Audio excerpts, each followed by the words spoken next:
Journalism in the Age of Social Media, Mayor Fisher's Future, The War on Louisville, and Joe Gerth's special relationship with the administration of Governor Matt Bevin. Welcome to the Kentucky Gazette podcast, the Commonwealth's podcast on state government, politics, and public affairs. I'm Laura Cullen-Glasscock, editor and publisher of the Kentucky Gazette.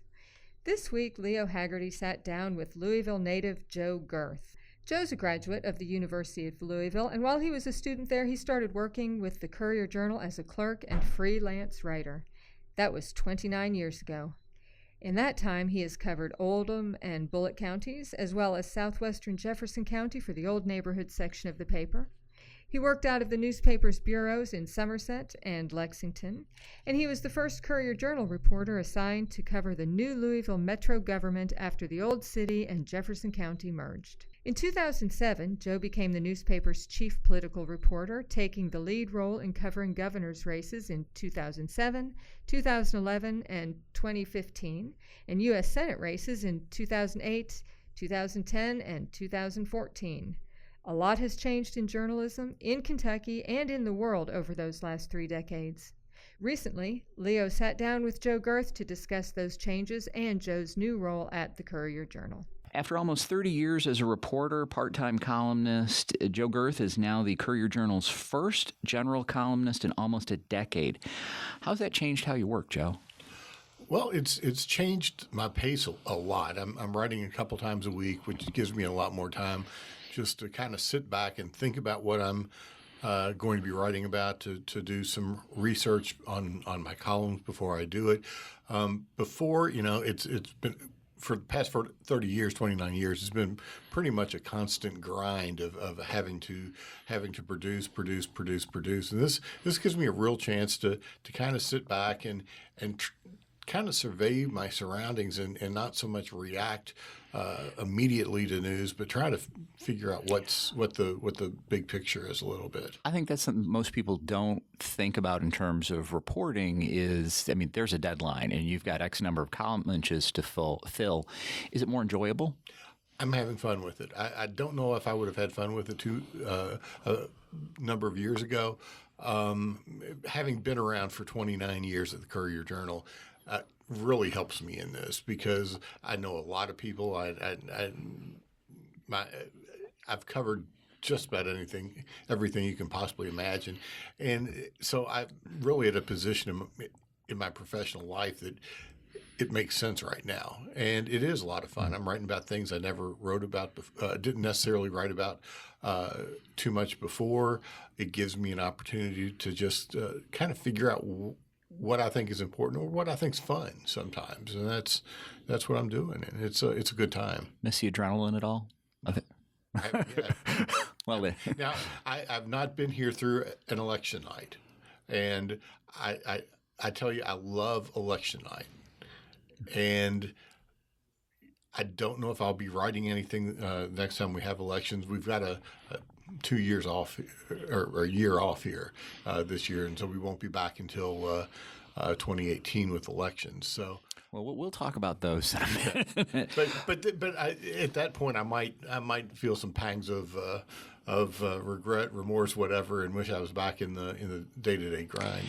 So we have a regular feature on the podcast where we allow listeners to write in or call in and ask questions. And a couple of episodes ago, we had a question about what's this guy was trying to get his son to read the newspaper and explaining him the difference between news reporting and columns and op-eds, and Laura and I kind of talked about it, and I got to admit, because even professionals tend to use a lot of those terms interchangeably, but since you're actually, you're living that right now, you want to take a crack at explaining what the difference between being a reporter, a columnist, and an op-ed or editorialist is? Mm-hmm. The main difference is with a column, it's a lot more like an op-ed piece. In fact, I throw a lot of my own opinion into the columns, and that's kind of what it should be. It's my take on the news, my view on what's going on out there,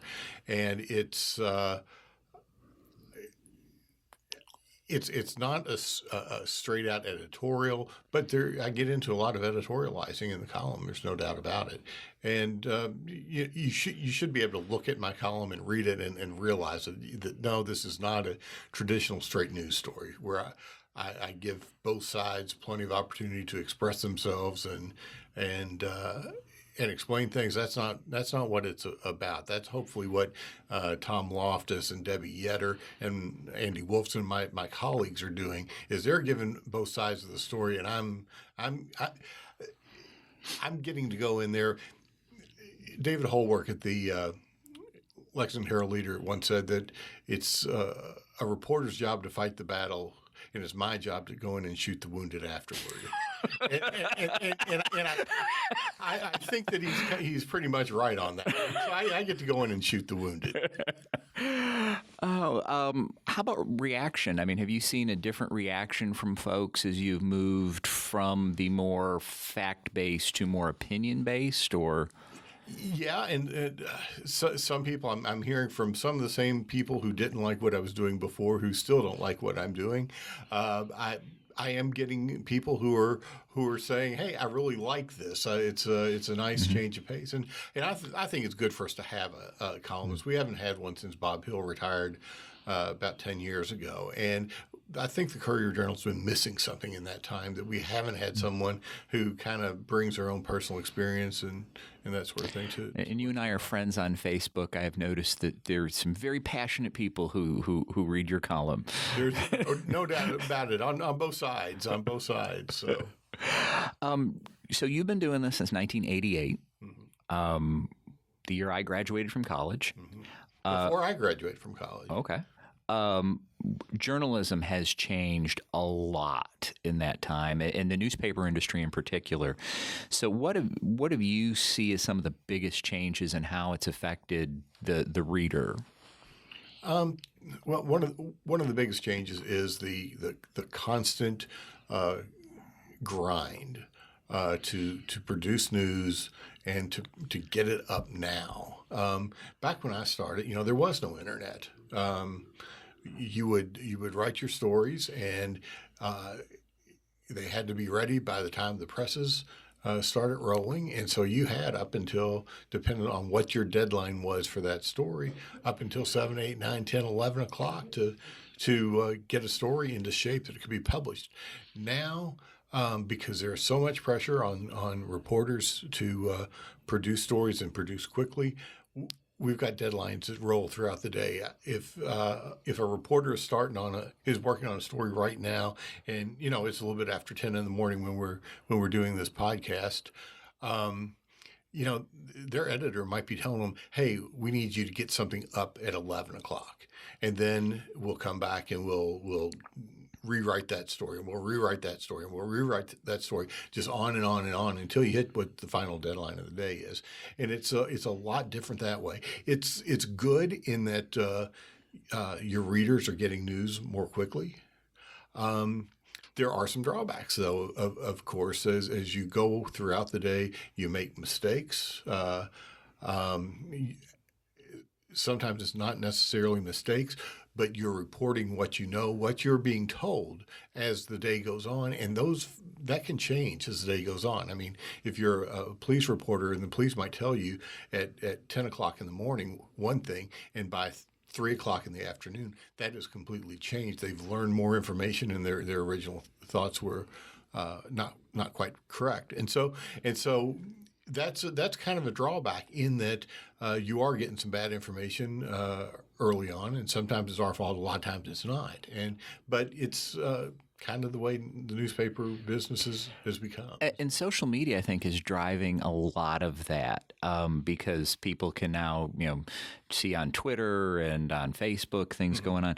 Do you think that social media has been a good thing or a bad thing for journalism? Oh gosh, I think the answer is yes. I mean, it's. I think it's coarsened society. The things that you read on social media from the people who read our news stories, my columns, anybody's news stories, anybody's columns, has gotten to be so oftentimes angry, that you just didn't see all that much of before, but it's gotten a lot more personal over time. And part of it has been because there's anonymity on the web. I mean, I can create a Twitter handle, a Facebook page that does not say who I am. Mm-hmm. And I can jump on there and just say all kinds of horrible things about people. There's no repercussions. And you don't even get to look at what I say and say, God, that Joe Gerth is a jerk for what he's saying if I create that, because you don't know who I am. And I think that's bad. Well, there's also an instantaneousness to it too, where somebody in the past might have thought, well, I'm going to write, I don't like that, what Gerth said, I'm going to write a letter to the editor, and it took time to get out the pen and the paper, and there's some catharsis in it, and then you go, no, that's not, I'm going to throw it in. But now people can just hit you. And also along that same line of thought is that when you take more time to do something, you have more time to think about it. And I'm guilty of this myself, of throwing up a hasty tweet that I might a day or 2 days later regret, think that I could have said that in a different way or should have said that in a different way. But I think though that there aren't all that many people who really think that way, that once they throw it up there, they don't really rethink it, because we have become more angry, more polarized as a society. And I think social media has something to do with that. No, and you said you answered yes. So there's some good sides too. I mean, certainly there's the instantaneousness of it. Yeah. I mean, certainly there is, and the fact that you learn things about what people like. I mean, in the news business, what we have on social media and just on the internet in general, we can tell who's reading what. We know what people are interested in, and that's good as long as you don't take it too far. We know that if I write a column about Matt Bevin, that my numbers are gonna be very high. The readership is gonna be high. There's a lot of interest in him out there. I also know that some things that I write about don't get that high numbers. I try to do a pretty good mix of what I know is going to get good numbers, but also a lot of things that I suspect probably won't, but I think are important and things that ought to be written about. And that's kind of the difficulty, I think, as an industry we've got is making sure we cover things that people want to read, but also covering things that we think people should read. And that's kind of the difficulty. And it's used to be just we wrote what we thought people needed to read. And so, now you know a little bit more. Exactly. Yeah. Exactly. So this is a topic that Laura and I come back to again and again, and it's journalistic ethics. Mm-hmm. And not saying that there are bad journalists, but there are certainly outlets that are more reliable than others and less slanted to one degree, and there are outlets that are slanted in both directions. But in terms of the internet and social media, how do you see that's affected the journalist and ethics? Hopefully, it has not affected the ethics of good journalists. I mean, hopefully they were ethical before, and hopefully they continue to be. It's difficult, though, anymore to figure out what is real and what is not real out there. And someone like Donald Trump is not helping when he goes out and attacks any story that he doesn't agree with as being fake news. Well, and that essentially is the definition of fake news, is any story you don't like. That's unfortunately, that's what it's become, but or at least in some sectors. Yeah. What people should look for when they're looking for fake news is not looking for things they disagree with, but looking for things that are speciously sourced, that are made up out of whole cloth, that the headline doesn't reflect what the story says. I mean, I don't know how many times I've seen a post on Facebook or Twitter of a news story that suggest one thing, and then you read it and it doesn't suggest that at all. And that's gonna happen from time to time in the news business. We'll run stories occasionally, and the headlines are written by someone who did not write the story. And sometimes the headline will be off. There's no doubt about it. But you look for the news outlets that do this constantly on a recurring basis, in which you start to see a pattern, and that is what fake news is. I tell people, and I've been saying, I mean, this goes back before fake news and all of that, but even to the email chains that would go around. If somebody shares something with you that makes you very, very happy or very, very angry, you double check it before you spread it, because chances are there's something there that's not quite. Yeah, and one tip off normally is a lot of these fake news stories don't have bylines on them. Yep. And I hadn't thought about that, but that's very true. And readers should look for that. You should look for sources that you've heard of before. And I'm not saying that just because you haven't heard of a source means that it's fake news and it's made up, but that should be the starting point for any attempt to vet these news stories. Is, have you heard of the organization before? New York Times, you know what that is. Mm-hmm. Some of these things like Gateway Pundit, they just popped up a few years ago. You start to question, who is this? Yeah. And that sometimes will help you get to the answer of whether it's fake or real news. So let's talk about Louisville. This is the focus of a lot of what you're doing now. So Mayor Greg Fisher has announced his reelection recently. Bob Hellringer had a column that was kind of a call to arms for a Republican challenger to step forward. I've also heard rumors of potential Democrats might be looking at challenging him in the primary. How do you think that mayor's race is going to shape up? I think some of it has to do with the murder rate out there. I mean, we're on pace yet again to set another record for the number of murders. Last year was 124, maybe something like that. Mm-hmm. We are above that the pace we had last year. There are people out there who are upset about that, who are worried about that. That could affect Greg Fisher. Ultimately, it's going to come down to, when people start laying blame, it's going to be laid on the mayor. I mean, that's whether it's fair or not, whether he has anything to do with it, whether it's a socioeconomic problem that no amount of policing can deal with. Still, in the end, it's his name on the letterhead. Exactly. The question, though, is who do the Republicans come up with? There are a lot of names out there. Hellringer threw out the name of John Schnatter, the founder of Papa John's Pizza. Mm-hmm. I don't know if he's going to do it or not. I would suspect that he might like the idea, but at the same time, a few years ago, he tried to take a step back away from his company and ultimately couldn't do it and came back very quickly.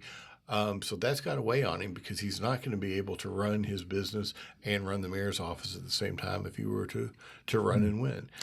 Julie Rocky Adams, state senator, well-liked former Metro Councilwoman, she's got a chance to jump in there and could make it difficult for Fisher. We keep hearing the name Angela Leet, a Metro Council member. She's not as well known as some of the other people that we've talked about here. She's got some things that could help her, though, in a general election against a Democrat, and she's very much a social moderate. And you have to wonder, though, can she get out of a Republican primary being a social moderate? And so it's an awful long. It's still a good deal's away that we're gonna that we've got to wait for this to shake out. But it could be a fairly interesting race. But with the mayor having a pretty well-oiled fundraising machine to rely on, if it's not somebody like a John Schneider who has personal wealth, I would think that they're probably going to have to move sooner rather than later if for these other candidates to get in. Although I tell you, if this is the last bastion of Kentucky for the Democrats. This is the last place that they're really strong, other than Lexington maybe, and a few small places in between. But if the Republicans get a candidate they like, I don't think they'll have any trouble at all raising the money. At this point, if you look at what has been accomplished in Kentucky by the Republicans since Mitch McConnell first won office in 1984, the final feather in his cap after having taken the House, the state House, could well be taking Louisville. And if that's the case, a few well-placed phone calls by the McConnell machine can get plenty of national money in here to try to turn Louisville red in the mayor's race. So it's going to be an interesting one to watch, no doubt about for it. sure. You touched on the murder rate, and of course that's been in the headlines a lot lately. Any insights as to why you think that it's been on the increase, and what can be done?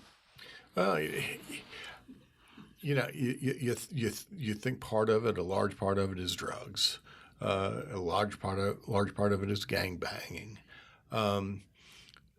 And as far as what you do to fix it, I don't, it's... You'd be running for mayor if you had the answer. Exactly. It's and that's one reason I haven't written all that much about it. I mean, I've mentioned it in one column, but it's a really tricky situation, and even Governor Bevin, speaking to I guess it was Terry Miners recently, said that he didn't blame Chief Steve Conrad for it. That it's societal problems, and you've got to take a longer term approach. I think he's probably right on that. The question becomes, what are those fixes? I mean, we've got a lot of kids out there who are growing up without parents.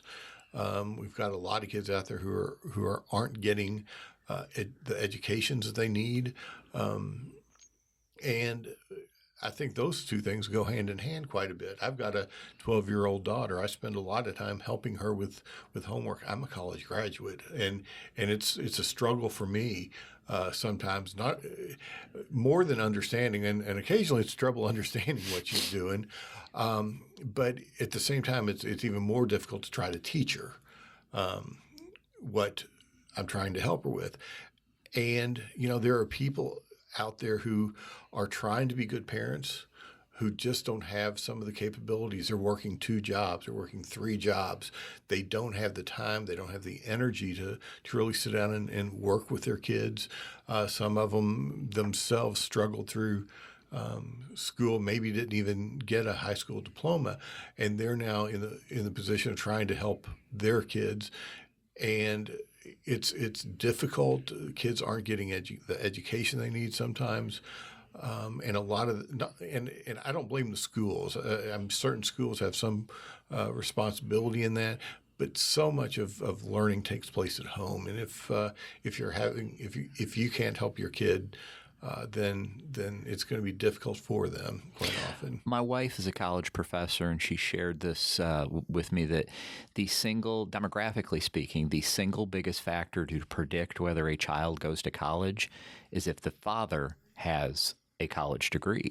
And particularly in some of these single-family homes, it's challenging. Yeah, there's no doubt about it. And the problem is trying to figure out how to step in and help these kids now. And the real solving of problems comes 2 decades from now. Sure. If that's what you're doing. And the seeds of these problems were 2 decades ago. Exactly. The solution's going to take at least that long. Yeah, it's generational. Yeah. it's generated. Well, while we're talking about college, the University of Louisville has been in the paper a lot with a number of problems ranging from the basketball program, former President Jim Ramsey, and the U of L Board of Trustees. But a lot of change over there. Do you think that they've turned the corner with these recent changes? Or are there still more problems that are there to be addressed? Oh, I certainly think there are problems there to be addressed, and we'll figure out exactly what those problems are when the audit comes back. The forensic audit that's looking at not only U of L, but the U of L Foundation, the Athletics Association, all the bodies that they've got there at U of L that serve to hold money and spend money. And it's under Jim Ramsey, they created a very complex and confusing system in which you didn't know where the money was going, how it was being spent, because there were so many entities out there, and that's why it's taken so long for this forensic audit to take place. We're supposed to get the audit report, I think, in the beginning of June, and we're going to see how messed up the university is. I mean, but if you listen to John Schnatter, who's a member of the Board of Trustees, at a recent meeting, he suggested that the problems are pretty bad. And I suspect he was not doing this because he was just guessing what was going on. But I'm betting that he has seen something, some preliminary audit results or whatever, has been told something that the audit has found. And, you saw $1 million bonuses going to some administrators. Multi-million-dollar bonuses going to some administrators at a time when students were being asked to pay more for their tuition year in, year out. And I think it's going to get better. I think David Grissom, in charge of the Board of Trustees, was a very good appointment by Matt Bevin. He, for years, served as the chairman of Center College's Board of Trustees. He knows what he's doing, and he's seems to me to be a kind of take no prisoners type. Well, it sounds like it will be an interesting summer at U of L. Without a doubt, that audit report in June should tell us a lot. Okay, so what recent Louisville story do you think has been underreported outside of Jefferson County or is misunderstood with the rest of the state? I think the school system. The governor has been terribly critical of the Jefferson County school system, suggesting that it's not doing a good job teaching the students. I think that's a gross oversimplification of what's going on. I think some of the schools are doing a tremendous job teaching the students. There are some schools that perform poorly. Some of the worst schools in the state are right here in Jefferson County. But I think the problem with that has to do with socioeconomics. If you look at the poverty rate in those schools, if you look at the places where the kids are coming from, the zip codes that they're coming from, and the average incomes in those areas, you start to see a trend that it's not bad schools. It's getting back to what we were talking about earlier. It's you're looking at parents who a lot of times don't have the means to step in and really help their kids all that much, and that's what's going on. And it's the governor has pushed the idea of charter schools as being the answer to this, and time will tell if that's correct. We're going to have charter schools, but from charter schools I've seen around the country, it's a very mixed bag of whether they really do improve education or which not. is essentially what you have with traditional schools is a mixed bag. Exactly. Are you hearing, is anybody in the works to have one ready by fall, or are we going to be looking probably 2018 before there's a charter school that's actually open? I don't know what the timeline is. I'm not that close to that. One of our education reporters could probably tell you exactly when they're opening up, but it wouldn't surprise me if it takes longer than that, because setting up a school takes a lot of work. Okay, so I know you still file statewide issues, and you have a special relationship with the Bevin administration. So, love me. Yes. So let's look at a few state issues. There was a lot of talk during the recent session about a war on Louisville. Mm-hmm. Is that real, or is it political hype?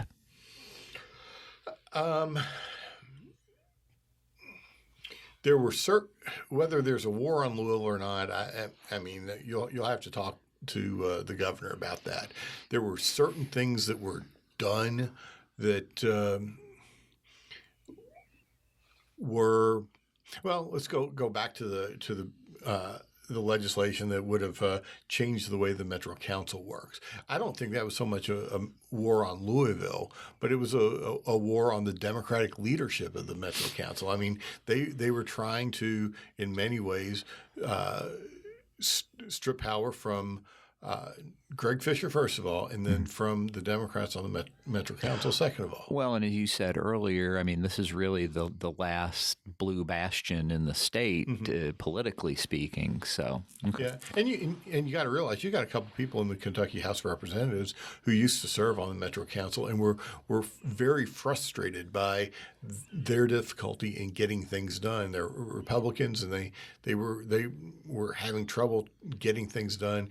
Ken Fleming was pushing for years for stronger oversight of what was going on in the administration, and just ran into brick wall after brick wall. So this was an attempt by them to kind of rein in the Democrats to some degree, and I don't know how well thought out it was. And so you saw some of that. I don't know that it was necessarily again a war on Louisville, but it was a war on certain people in Louisville. Okay. The Kentucky General Assembly was, well, to say the least, remarkable this year, on top of swearing in the first Republican speaker in almost 100 years. We have a GOP-controlled General Assembly, and that first week, several major pieces of legislation. Have you ever seen anything like that? No, and I don't think it should surprise us, because we've seen what the Senate has done over the years, and that was pass stuff that first week and just push it out as quickly as they could in the first week. Problem was, when it got to the House, many of those things died. They saw no need to act on those things quickly, if at all. They wanted to make a big splash this time. Their first time in 95 years they've held the majority. They jumped in. They passed a lot of things, and a lot of things quickly. It was more for show than anything, because it didn't matter if they passed the first week or the first month or if they passed it the last week of the session. It was just a show of power, and give them their props. They won the House, and they get to do that sort of thing. So Governor Matt Bevin and GOP leaders have been talking up a special session to deal with pensions and/or tax reform. Do you think that's going to happen this year, and a feel for what it might look like? I've got no clue as to what it would look like. You mean the governor doesn't consult with you? Does not consult me. Doesn't there's a lot of effort to push for a consumption tax of some sort. Now, one thing I would like to see, when a tax plan comes out, that's when we really need to see the governor's taxes. Yeah, because when the governor puts forward his tax plan, we should know how that is going to benefit him personally. And that's the problem without knowing what his taxes are, what he has filed in the past. And it's not a pure it's not some just desire to look into what somebody has. I mean, that's not the reason people want to see the governor's taxes or the president's taxes, for that matter. We need to see those taxes so that we know if he is benefiting from the plan that he puts forward, and if so, how much. So. Now, I've heard people say in Frankfurt that they think that the governor might be willing to consider taking on additional debt to get the pension systems back to solvency. Do you think if he did that, would he be able to get it through the Republican House and Senate, who has in the past resisted any suggestions of that? He was able to get a few things through this past session that I wasn't quite certain he was going to be able to get through. It depends on how he works with them. I think by the end of this past session, the Republicans were a little bit fed up with him, which that's not a criticism, because I think the legislature traditionally by the end of the session is pretty much fed up with the governor. Yeah, I was going to say I don't think that. I mean, Democratic House been fed up with Governor Beshear in the past and other Democratic governors before. And it just that happens after a long session in which the governor's people are over there every day hammering on the legislatures to do something. And at some point, they just get tired of it. And I think they certainly were there by the end of this session with Governor Bevin.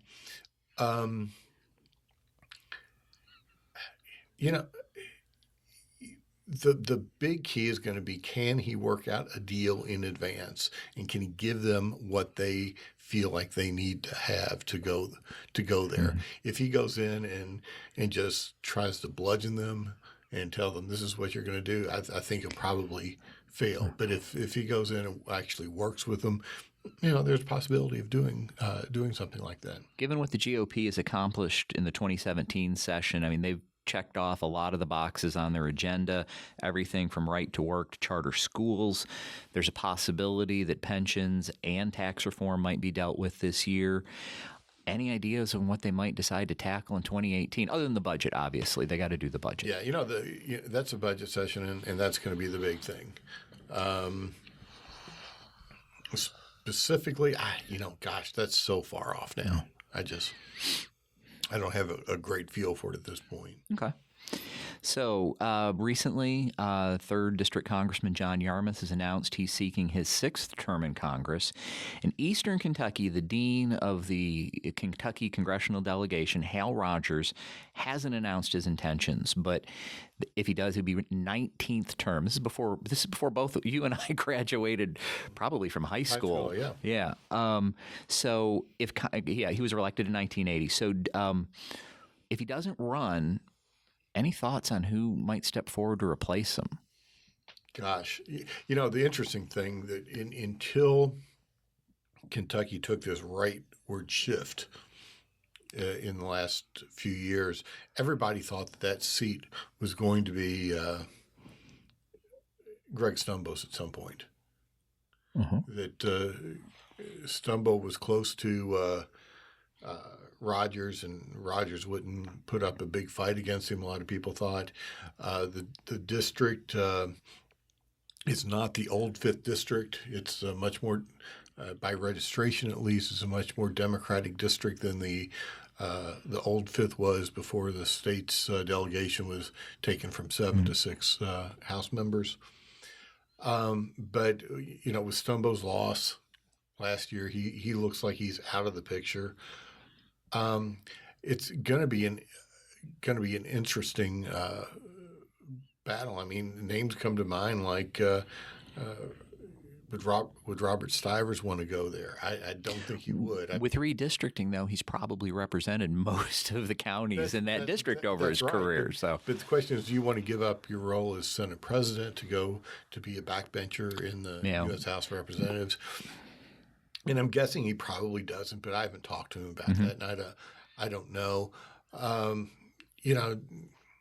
It's going to be tough, though, unless it's going to be much more difficult now for a Democrat to win that than just a few years ago, I think, unless Donald Trump completely collapses on himself. And, he could do that. I mean, he's promised to bring coal jobs back. That's likely not going to happen, at least not in the huge numbers that are needed to revitalize that part of the state. So if people become upset, unhappy with the job that he's doing because he is not helping that region economically, does it become more democratic? Possibly. I mean, we got a few years here to see. Well, with Rogers, we just have one. But if he sticks around for this term and then decides not to run when we get to 2020, it could be a little bit better playing field for Democrats. I don't know. I wouldn't hold my breath if I were Democrats for that, but it's a possibility. So I made a joke about your special relationship with the Bevin administration, but to be honest, I mean, they don't really have a very positive relationship with anybody in the media. Do you think that their lack of transparency and openness with the media is or will harm the relationship with the citizens, or do you think that through social media they can just continue to ignore the mainstream media and go straight to voters? I think it might be the latter more than the former.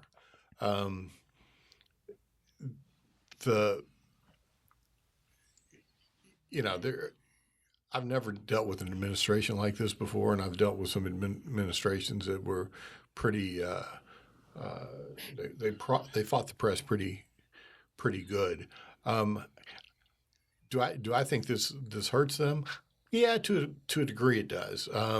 There are so many times that I think that they could just answer a question, and a story would go away. Mm-hmm. But they let it hang on. They let it sit around out there, and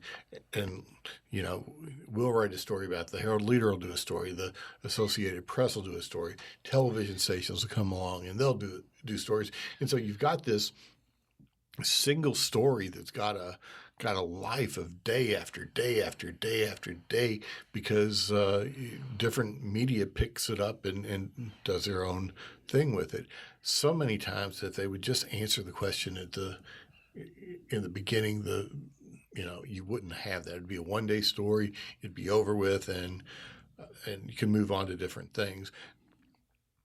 I don't know why they don't, unless they think that the issues that we're hitting on aren't going to help them. And if we stay focused on those issues, maybe we're not going to hit on an issue that might harm them. I don't know. Well, and that's certainly something that the Trump administration has been accused of, mm-hmm. is to create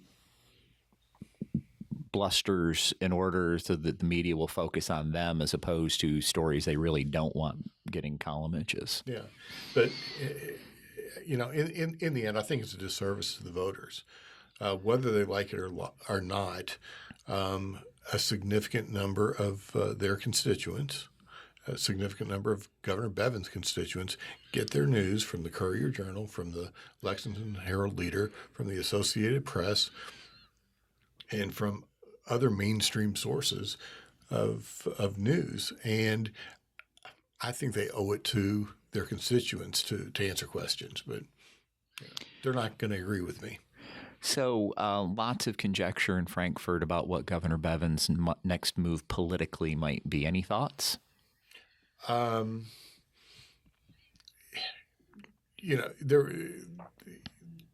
He has made inroads with a certain portion of the National Republican Party. Would not surprise me to see him running as a vice presidential candidate to on a Pence ticket at some point in the future. And they are very close on a personal level. Yeah. And, I interviewed Pence last year at the Derby. He was there with Governor Bevin. Governor Bevin was on the floor of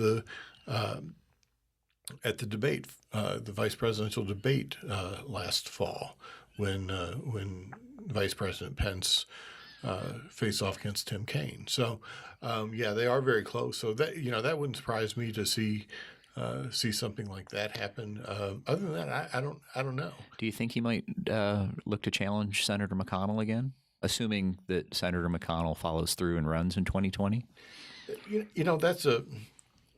That's a possibility. Although I'm not certain that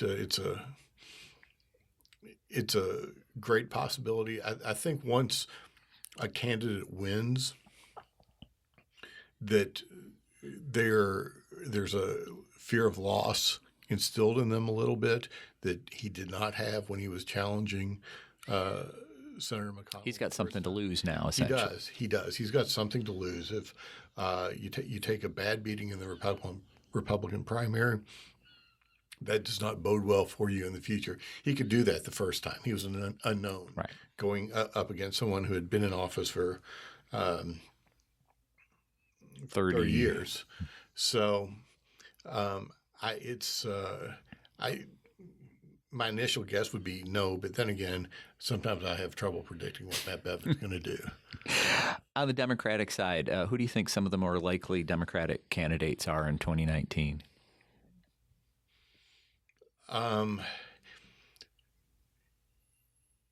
Adam Edlin, I think, wants to be governor of Kentucky more than anything in the world.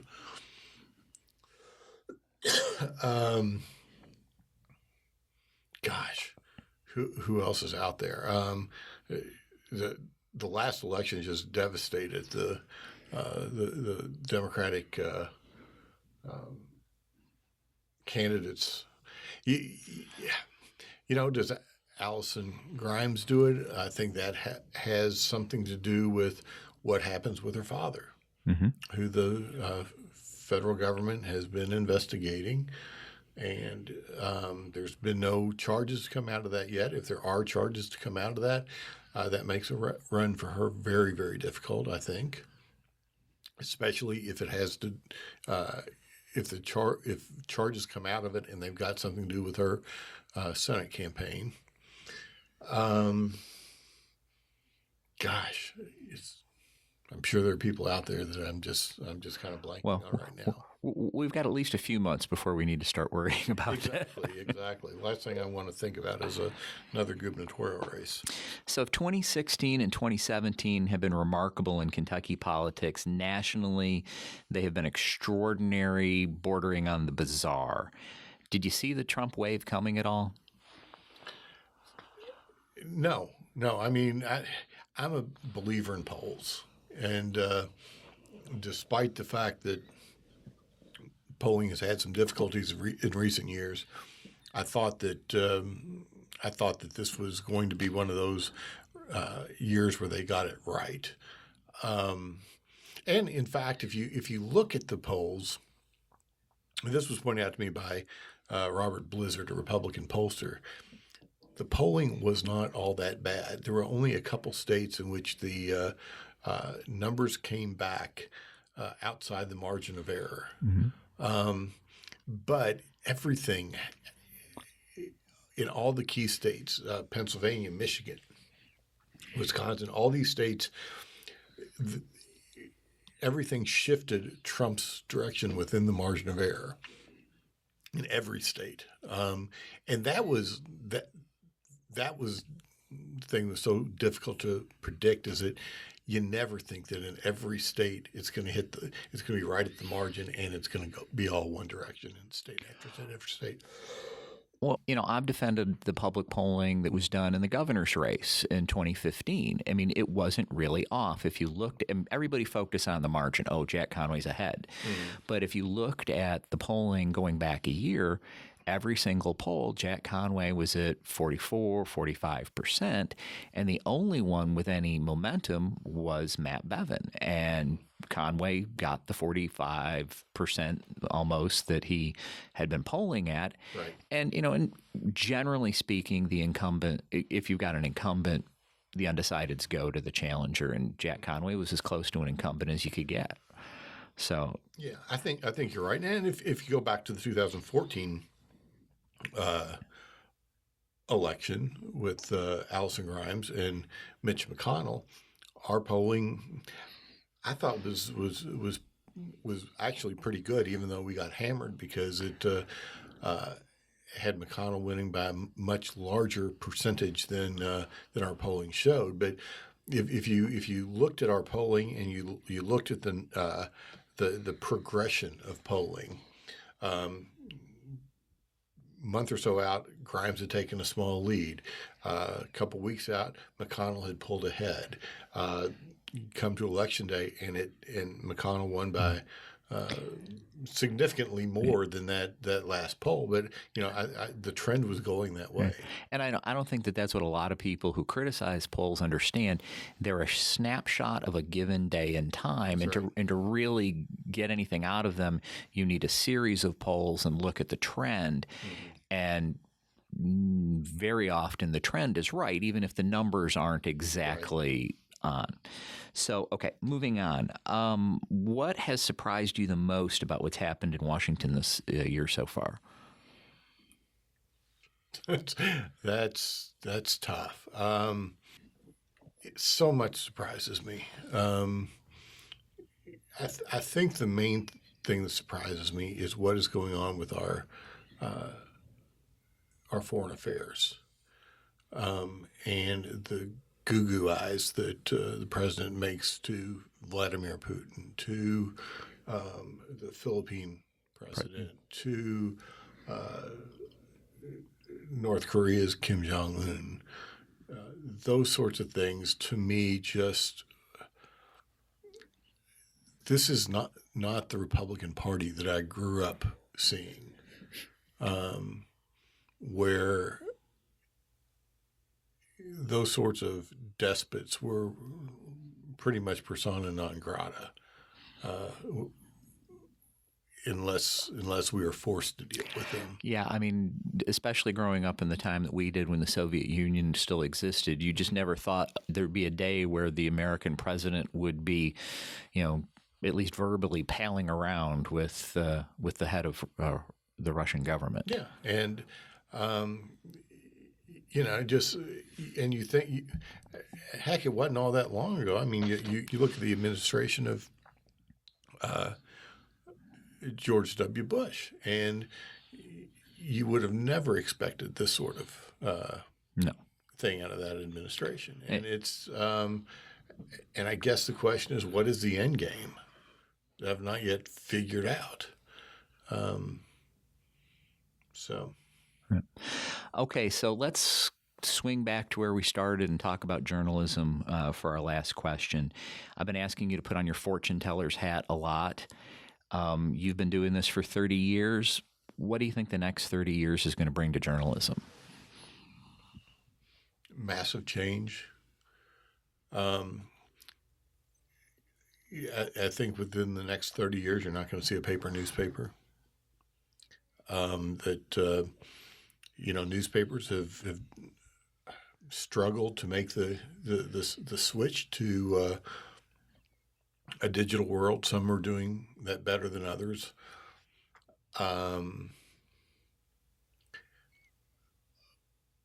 Ultimately,